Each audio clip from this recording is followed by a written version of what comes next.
So you have arguably the smartest man in the world saying, look, guys, I don't actually know how to do this, and we should all get together and talk about it. And you think you're going to get a bunch of dopes that got us $40 trillion in debt to try to figure it out by committee in under 6 months?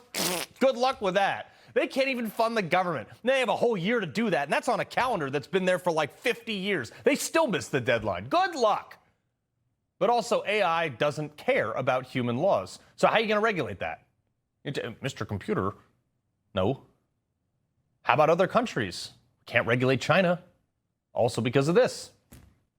I think AI may exceed the sum of human intelligence in around 5 years.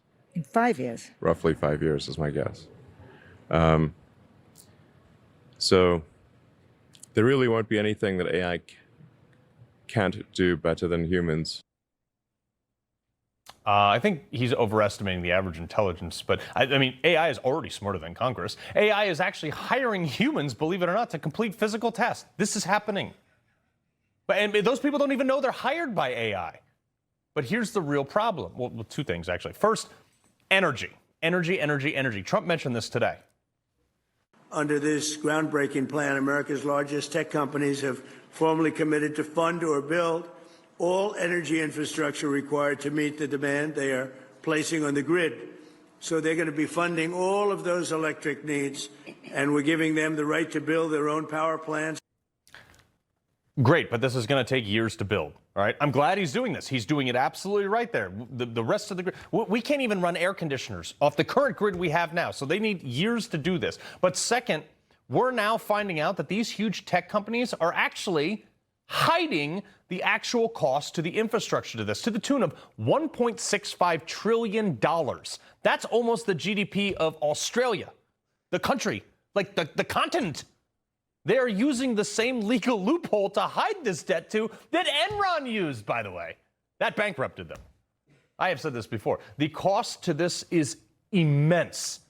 But it's not unlike the railroad or the interstate system. These were huge infrastructure projects that we did in America, and it worked. There was immediate return, and it lasted for decades. But look at the return on AI. Check that out on the right, all the way on the bottom. Google bled money this year on it, which normally, when you invest in new technology for any business, that's okay. That's what happens, and then you earn it back based on that investment. But unlike the railroad, this is not going to last for 30 years before you have to replace stuff. You have to replace these chips, and I've told you this before, every 3 years because the technology moves faster than the hardware, meaning you have to invest all that all over again. And not to mention, like Trump just said, Trump's going to make them pay for their own power plants, which is even more money.